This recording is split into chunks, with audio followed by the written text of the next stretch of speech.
Study IQ IAS. Smart aspirants number one choice. देखिए, UPSC में अगर आपको अपने सक्सेस को इंश्योर करना है तो right kind of optional choose करना बहुत जरूरी है। और एंथ्रोपोलॉजी एक ऐसा ऑप्शन है जिसने लगातार टॉपर्स दिए हैं, चाहे वो फर्स्ट रैंक हो, चाहे वो टॉप 10 में हो, टॉप 100 में हो। और एक सबसे इंपॉर्टेंट बात है कि इस ऑप्शनल सब्जेक्ट में 300 मार्क्स लाने की पॉसिबिलिटी काफी ज्यादा है और कई सारे टॉपर्स की फेवरेट चॉइस है एंथ्रोपोलॉजी। लेकिन जो नए बच्चे ऑप्शनल चूज करना चाहते हैं उनके मन में कई सारे सवाल होते हैं। उनके मन में डाउट होता है कि क्या स्ट्रैटेजी हमें फॉलो करनी चाहिए, कौन सी बुक्स को हमें रेफर करना चाहिए और क्या ये ऑप्शनल हमारे लिए है या नहीं है। तो आज इस वीडियो के अंदर हम इन सभी बातों को डिस्कस करेंगे काफी डिटेल में, ताकि हम एक बेसिक स्ट्रैटेजी बना सकें, ताकि आप अपने सारे डाउट्स क्लियर कर सकें। और I am starting my batch जो शुरू हो चुका है, 29 से उसकी फर्स्ट क्लासेस होंगी मंडे के ऑनवर्ड्स, तो आप उस बैच को ज्वाइन भी कर सकते हैं। मेरे पीछे आप फोटोज देख पा रहे होंगे, these are all the toppers that I have mentored with anthropology as an optional subject and many of them have been able to score around 300 marks. तो पॉइंट ये है कि एंथ्रोपोलॉजी एक वेल परफॉर्मिंग ऑप्शनल है UPSC के अंदर, और आपको क्यों एंथ्रोपोलॉजी चूज करना चाहिए और क्या आपके अंदर डाउट्स आते हैं। तो सबसे पहले अपन देखते हैं जो जनरल डाउट्स एक कैंडिडेट जब ऑप्शनल चूज कर रहा होता है। एंथ्रोपोलॉजी में एक प्रॉब्लम है कि जो भी कैंडिडेट एंथ्रोपोलॉजी चूज करने की कोशिश करता है तो हम देखते हैं कि बहुत ही कम लोग एंथ्रोपोलॉजी में ग्रेजुएट होते हैं। जब एंथ्रोपोलॉजी में बहुत कम लोग ग्रेजुएट होते हैं तो most of the people are unfamiliar with this option subject.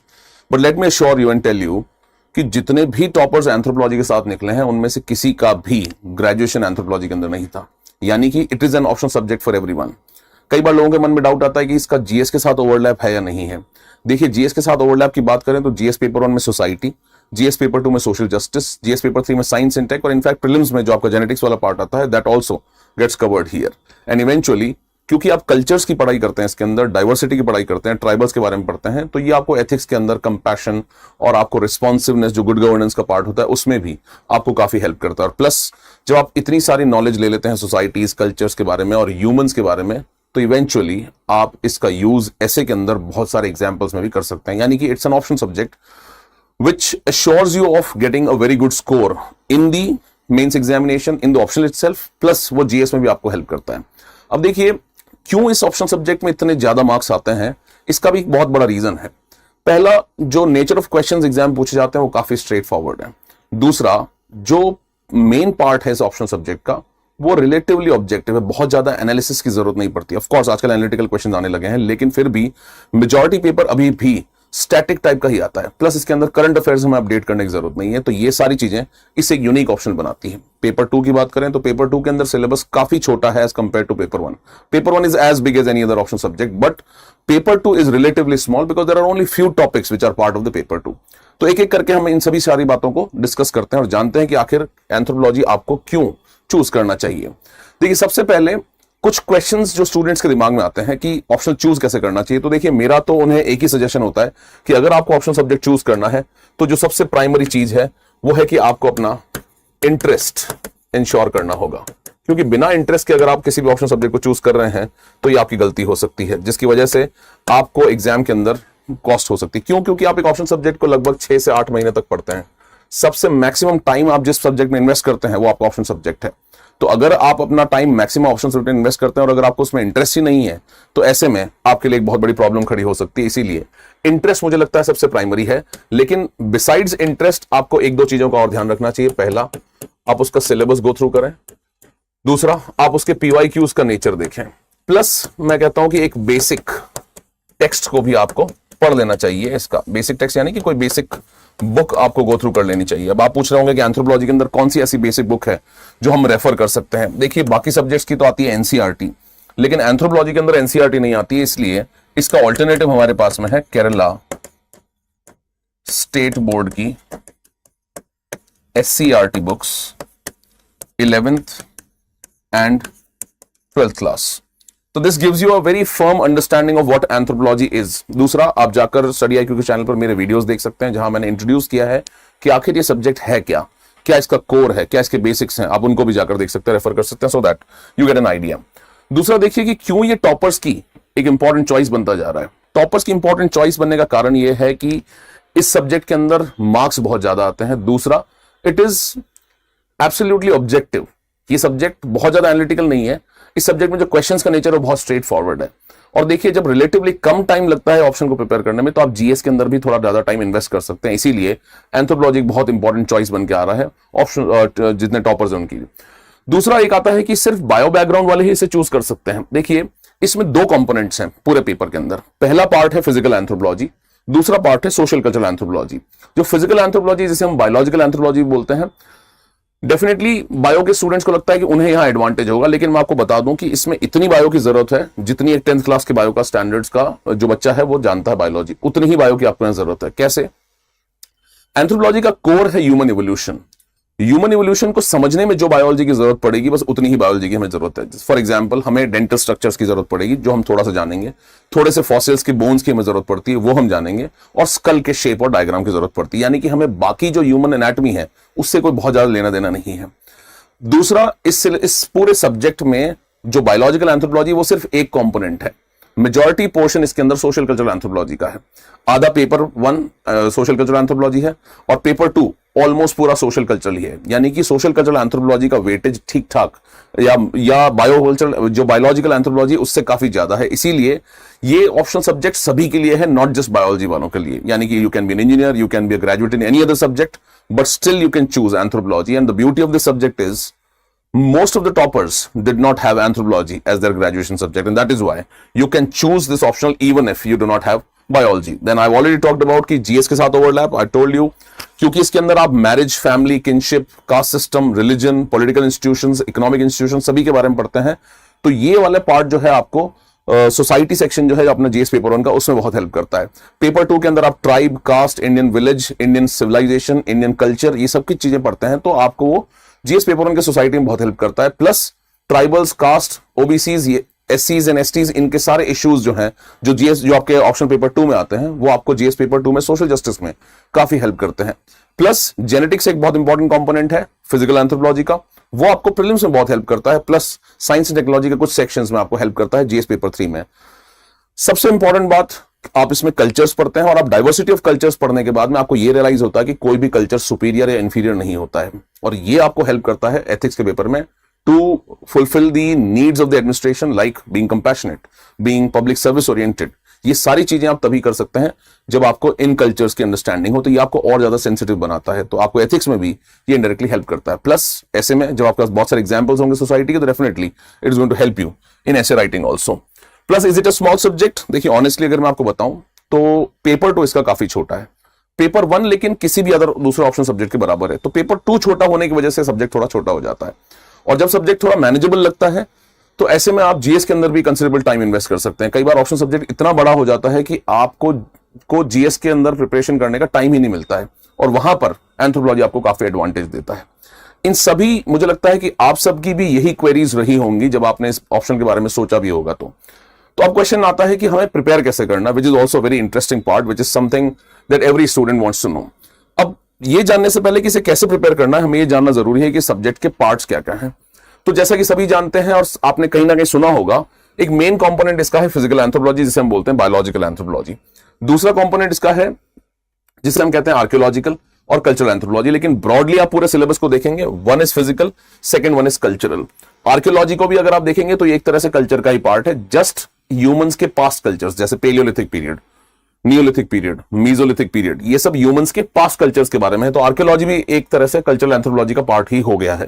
Plus linguistic, यानी कि language is the idea through which we symbolise the world around ourselves. आप देखिए ह्यूमंस का पूरा कल्चर उनकी लैंग्वेज पे बेस्ड है। तो लैंग्वेज का ओरिजिन क्या है, कैसे शुरुआत हुई, किस तरह की लैंग्वेज ह्यूमंस बोलते हैं, डिफरेंट लैंग्वेजेस के अंदर क्या डिफरेंस है, क्या हाइपोथेसिस है, क्या थियरीज हैं, ये सारे कंपोनेंट जो है आपका लिंग्विस्टिक एंथ्रोपोलॉजी में आता है, और ये भी कहीं ना कहीं कल्चरल एंथ्रोपोलॉजी का पार्ट है। तो ब्रॉडली सिलेबस को डिवाइड करेंगे, पहला फिजिकल, दूसरा कल्चरल। अब देखते हैं कि फिजिकल एंथ्रोपोलॉजी में क्या सबसे इंपॉर्टेंट कंपोनेंट। तो आप ये जो स्ट्रक्चर यहां देख पा रहे हैं, एक्चुअली ये गैलापागोस की फिंचेस हैं। गैलापागोस आइलैंड्स हैं पैसिफिक ओशन में, वहां पर फिंचेस नाम का एक बर्ड मिलता है, और उनके बीक स्ट्रक्चर को देख के डार्विन ने इवेंचुअली अपनी थियरी ऑफ इवोल्यूशन दिया, और हमें ये रियलाइज करवाया कि ह्यूमंस जो है वो कोई अलग क्रिएशन नहीं है, एक्चुअली ह्यूमंस बायोलॉजिकल इवोल्यूशन का ही एक प्रोडक्ट है। तो पूरी फिजिकल एंथ्रोपोलॉजी का जो कोर कंपोनेंट है वो निकल के आता है ह्यूमन इवोल्यूशन। जो फिजिकल एंथ्रोपोलॉजी आपको पढ़नी है वो आइसोलेटेड तरीके से नहीं पढ़नी है, एक जो बहुत इंपॉर्टेंट कंपोनेंट ऑप्शन का होता है कि आपको सभी पार्ट्स को इंटरलिंक करके पढ़ना होता है। तो जो बेस है पूरे फिजिकल एंथ्रोपोलॉजी का वो है ह्यूमन इवोल्यूशन। अगर आपको ये चीज समझ में आ गई और आप इससे कनेक्ट कर पा रहे हैं ह्यूमन जेनेटिक्स से, प्राइमेट्स के साथ में, जो जितने एंशिएंट फॉसिल्स मिलते हैं उनके साथ में, और आपके ह्यूमन ग्रोथ एंड डेवलपमेंट के साथ में, तो आप देखेंगे कि ये सारे कंपोनेंट्स आपके फिजिकल एंथ्रोपोलॉजी में कवर हो जाते हैं। यानी कि फिजिकल एंथ्रोपोलॉजी, चाहे आपको लग रहा होगा कि बहुत डिफिकल्ट है, लेकिन जब आप ये कनेक्शंस बिल्ड कर पाते हैं तो it becomes a cake walk for you, right. तो ये हमें समझना होगा कि कौन सा पार्ट बेस है, कौन सा पार्ट सबसे इंपॉर्टेंट है और कौन से अदर पार्ट्स उससे कनेक्टेड है, and it is going to make our life a bit easy. तो फिजिकल एंथ्रोपोलॉजी में this is like the fundamental, तो आप देखेंगे पूरा सब्जेक्ट ये है। दूसरा, क्यों मैं आर्कियोलॉजी को यहां रख रहा हूं जबकि वो कल्चर में है, तो आर्कियोलॉजी बायोलॉजी प्लस आपका जो सोशल कल्चर एंथ्रोपोलॉजी है उसके कहीं ना कहीं बीच में आती है, क्योंकि मान लीजिए जो लोअर पेलियोलिथिक कल्चर्स थे, वे कल्चर्स एक्चुअली ह्यूमंस की जो पास्ट स्पीशीज थी उन्होंने बनाए थे। जैसे लोअर पेलियोलिथिक बनाया था होमो हबिलिस और होमो इरेक्टस ने, तो इसलिए आर्कियोलॉजी कहीं ना कहीं मिडवे आता है। तो I have kept it in the physical part also and in cultural part also, both areas में ये बहुत इंपॉर्टेंट पार्ट है। अगर हम सोशल कल्चरल एंथ्रोपोलॉजी की पार्ट करें, जो second component of the syllabus है, तो सोशल कल्चरल एंथ्रोपोलॉजी का जो कोर है वो है आइडिया ऑफ कल्चर।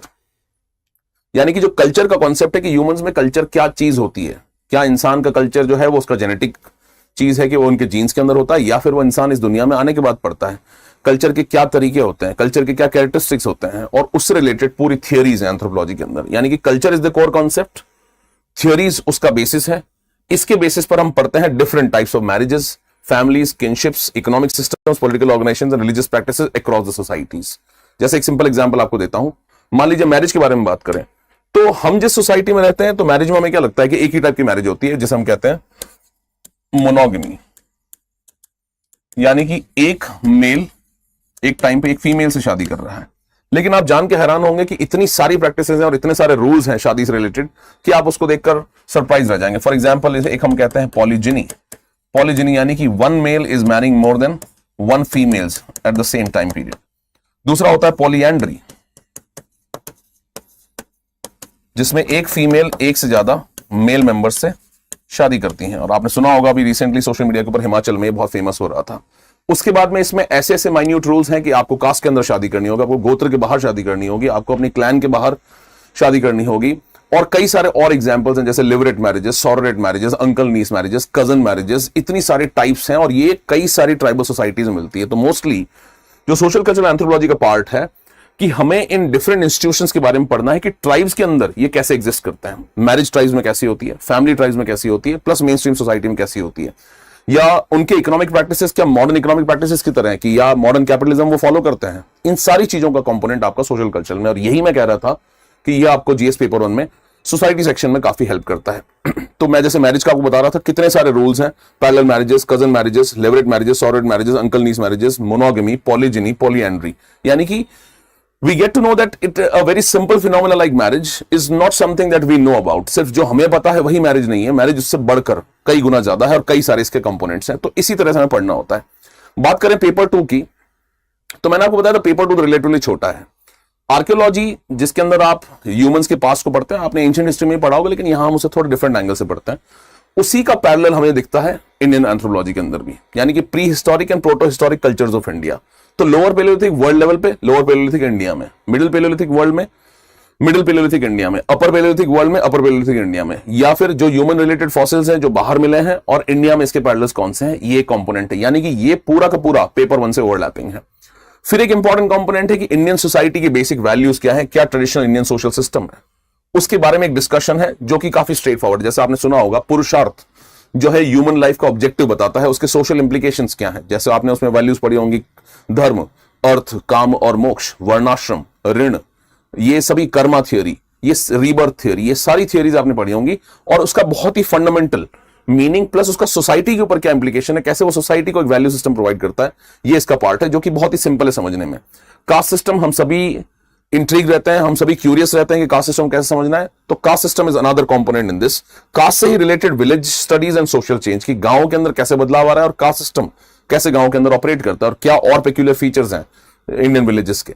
और जो एक मेजर कंपोनेंट है वो है tribal anthropology and the evolution of Indian anthropology and the contribution of Indian anthropologist. यानी कि पेपर 2 में आपके सिर्फ यही टॉपिक्स हैं 6, जबकि पेपर 1 में आपके पास थोड़ा इलैबोरेट सिलेबस है। तो आप देखेंगे कि किसी भी और डिसिप्लिन में, किसी भी और ऑप्शन सब्जेक्ट में पेपर 2 इतना छोटा नहीं हो सकता। और यह एंथ्रोपोलॉजी की सबसे ब्यूटीफुल बात है और इसी की वजह से ये ऑप्शन सब्जेक्ट कहते हैं छोटा है।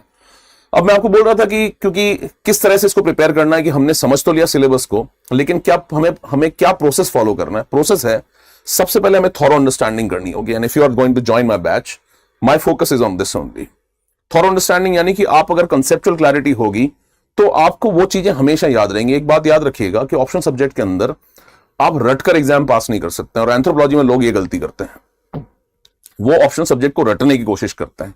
जब वो रटने की कोशिश करते हैं तो इसकी वजह से उन्हें उस 6 घंटे में जब उन्हें पूरा ऑप्शन लिखना होता है तो वो पॉसिबल ही नहीं ह्यूमनली। यानी कि अंडरस्टैंडिंग जब होगी तभी आप एग्जाम में कुछ बात लिख पाएंगे। तो पहली पार्ट है अंडरस्टैंडिंग, उसके बाद हमें उन्हें एग्जाम ओरिएंटेड नोट्स बनाने, जो हम क्लास में या तो डिक्टेशन के थ्रू या हैंडआउट्स के थ्रू कवर करेंगे।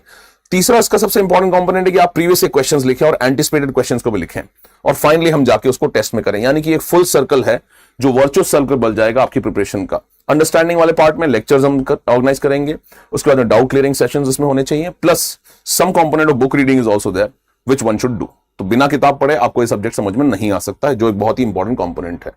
तो इन 4 स्टेप्स को फॉलो करके हम इसके अंदर कर लेंगे। अब क्यों एंथ्रोपोलॉजी में खास बात क्या है, जो मैं आपको बता रहा था शुरू से, पहला ऑब्जेक्टिव है, कंसेप्चुअल है नेचर में। दूसरा प्रेडिक्टेबल है, स्ट्रेट फॉरवर्ड क्वेश्चंस है, और स्टैंडर्ड आंसर राइटिंग टेक्निक से आप डायग्राम्स बना सकते हैं, फ्लो चार्ट्स बना सकते हैं, केस स्टडीज का यूज कर सकते हैं, और स्टैंडर्ड केस स्टडीज हैं जो आपको यूज करनी है। और finally what will matter is your interest. तो आप अपने आप को इंट्रोड्यूस करें सब्जेक्ट से, जब आपको इसमें इंटरेस्ट आएगा तभी आप एक सही डायरेक्शन में जाएंगे। इसके बाद एक बहुत इंपॉर्टेंट कंपोनेंट बात करते हैं। मैं जो आपको बता रहा था कि क्वेश्चंस जो है वो रिपीट होते हैं, तो सिंपली मान लीजिए कि बाइपेडलिज्म और इरेक्ट पोस्चर एक टॉपिक है जो फिजिकल एंथ्रोपोलॉजी का पार्ट है। अब आप देखिए 3 क्वेश्चंस आए और तीनों ऑलमोस्ट सेम नेचर के हैं। Losses and gains of erect posture, discuss the evolutionary significance of bipedalism and erect posture, explain the skeletal changes due to erect posture and their implications. यानी कि सेम टाइप का question 3 साल में लगातार आया और ये उसके बाद भी आता रहा है। यानी कि ये एक इंपॉर्टेंट थीम है जो हमें प्रिपेयर करनी। इस थीमेटिक प्रिपरेशन को जब हम करेंगे तो हमारे पास एग्जाम में एडवांटेज होगा। एक और एग्जांपल लेकर देखते हैं, cultural relativism, human rights and cultural relativism 2020, short notes on cultural relativism, why the concept of cultural relativism has been so dear to the anthropologist. यानी कि ये थीम फिर से रिपीट हुई। तो जब हम प्रिपेयर करेंगे तो जो रिपीटेड थीम्स हैं उन्हें बहुत अच्छे से हमें प्रिपेयर कर लेना, क्योंकि ये फेवरेट और कोर एरिया है एंथ्रोपोलॉजी का, which is going to help you. Plus आप नेचर ऑफ क्वेश्चंस भी देखेंगे तो काफी स्ट्रेट फॉरवर्ड है, बहुत ज्यादा एनालिसिस नहीं है। शॉर्ट नोट्स लिखिए, human rights and cultural relativism लिखिए, यानी कि straightforward nature of the question is also one important beautiful thing about anthropology as an optional. Now the question comes up कि sir which books to read here, कौन सी किताबें हमें पढ़नी चाहिए। तो किताबें पढ़ने का मैं आपको लॉजिक बता देता हूं। सबसे पहला, ये बहुत ही फंडामेंटल बुक है, जैसे एनसीईआरटी आती है बाकी सब्जेक्ट्स की, यहां पे आपको केरला स्टेट की एससीईआरटी पढ़नी है।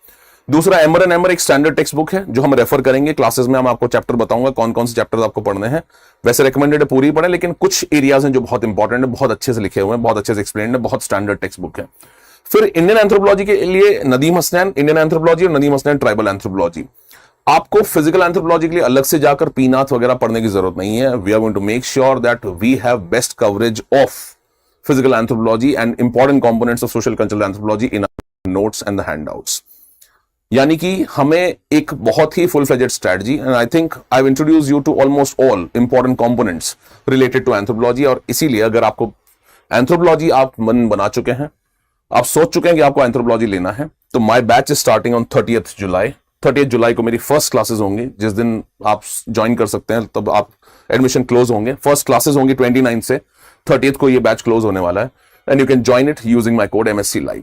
और अगर इसके बाद भी आपको कोई क्वेरी है तो you can connect to me on this Telegram channel by scanning this QR code, और आप मुझसे इंस्टाग्राम पे भी कनेक्ट कर सकते हैं इस QR कोड को स्कैन करके। तो I hope I have been able to address some of the very fundamental questions which an average student has in the mind before choosing the anthropology as an optional.